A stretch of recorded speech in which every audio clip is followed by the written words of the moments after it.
175 full-time members of the Sheriff's Office, 658 are civilians. These members often work in the background, ensuring that our sworn and certified members obtain the support needed to fulfill their responsibilities. Civilian members also work in direct operational roles, such as telecommunicators, crime scene technicians, and court process servers. In either case, the agency could literally not function without them, so I'm proud that they are recognized for the important work they do. We have 4 finalists. They have all demonstrated outstanding performance above and beyond what we expect. Now, our finalists for Civilian Member of the Year. Telecommunicator Megan Adams was working in the Emergency Communications Center on September 2nd, 2011, when Auburndale police officer Stacy Booth was shot in the line of duty while responding to a call.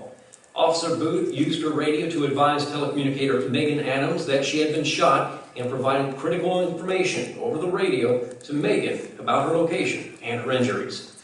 It is every telecommunicator's fear that they will one day hear the words, "Officer down," and this was the second time in the same year that Megan Adams heard those terrible words.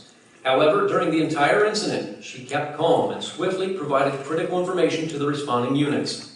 Megan stayed with the incident and had another dispatcher take over her main channel so that she could actively work the TAC channel and get the SWAT team to the area.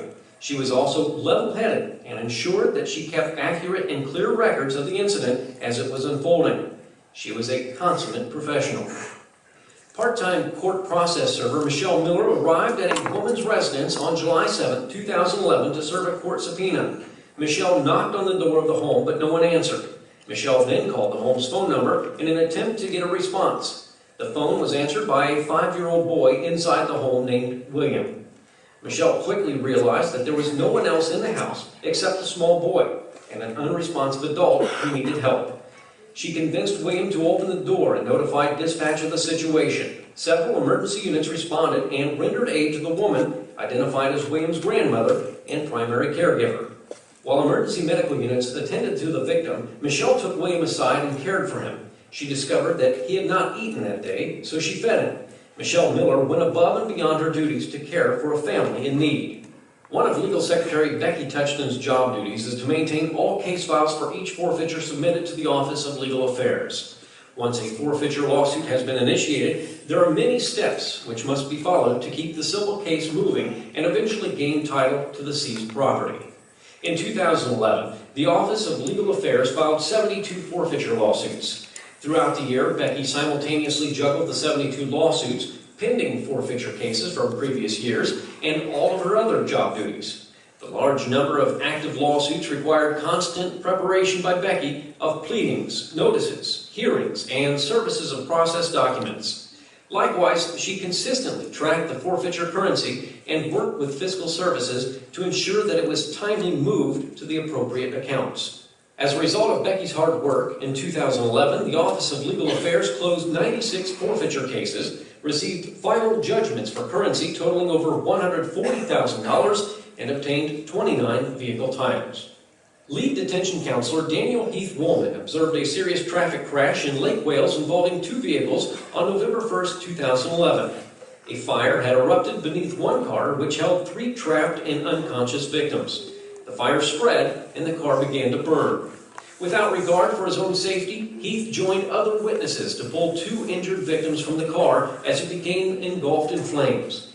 Though the heat intensified and with total disregard for his own safety, Heath continued attempts to remove a 3rd trapped victim who was unconscious and bleeding profusely.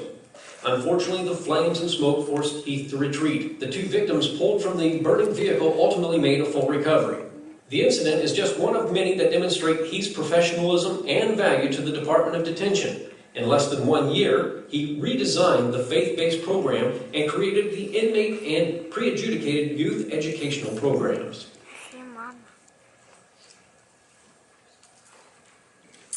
Awarded honorable mention for Civilian of the Year is Megan Adams.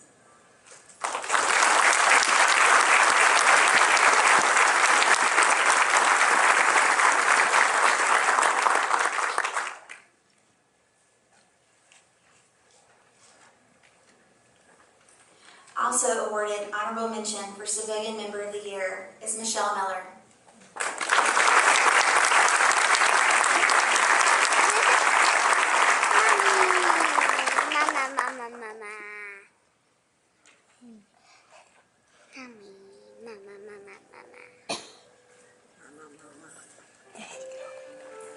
Also awarded honorable mention for Civilian of the Year is Becky Tetchton.